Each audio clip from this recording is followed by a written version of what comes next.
Air Belgium a começar a subir na ano passado na 2020, caminho dela começou a subir a ruta Martinique ou só. Depois tem problema com a ruta e Covid cada den. Depois Martinique mesmo tem problema em torno de segurança na stop a ruta e na começou a subir a ruta e ori de Corsão Punta Cana. Pois ora KLM a corta dentro do vuelo nos acerca junto com o setor privado, hotel acerca ao Belgium e nos ganha metade da quantidade de sítios que pois tem é período que Air Belgium que o KLM corta Air Belgium te dona coisa 150 stoel extra, dus isso significa que nós recuperar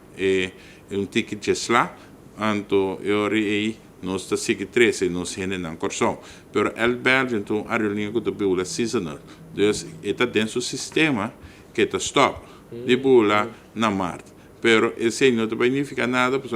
KLM está começando a aprender com os dois voos na dia, dus nota algo que vai impactar-nos, pero a totalidade de notícias que está saindo e ainda começa a pensar, essa aqui está para, e cria uma confusão, pero nós explicaremos que essa nota vai, e é mais, me digo, bisa, que nós cifra de 2023 já acaba, do sistema que o CTB usa para mirar a Walk Life, quando a reservação nos tempo marcava, e nós cifra está mais alto que 2022, incluso nós temos projeção para muito mais turistas que o que nós sabemos, é aqui que já acaba, nós estamos quebrando o recorde, é aqui de antal turistas que visitar e por outro ano nós que chega a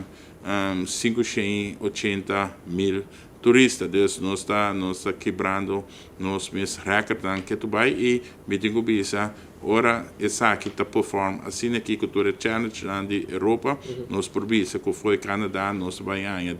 dia na de fiesta quase 6 vuelos. Dus voor de Toronto 4, dia na de fiesta Páscoa ano novo, e voor de Montreal 2. Dus agora que acaba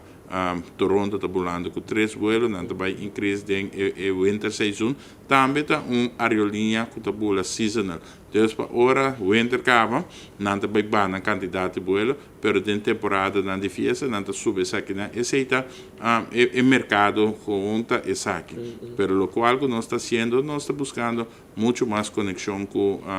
América, nós estamos buscando também com o Brasil, nós estamos buscando também com o resto da área de Sul-América, que caminha, nós cresce o produto turístico também da área, pois nós estamos diversificando o produto turístico de caminho, nós estamos ganhando muito mais com o tiki budget que nós temos, que tiki que nós temos, nós estamos sendo OPI,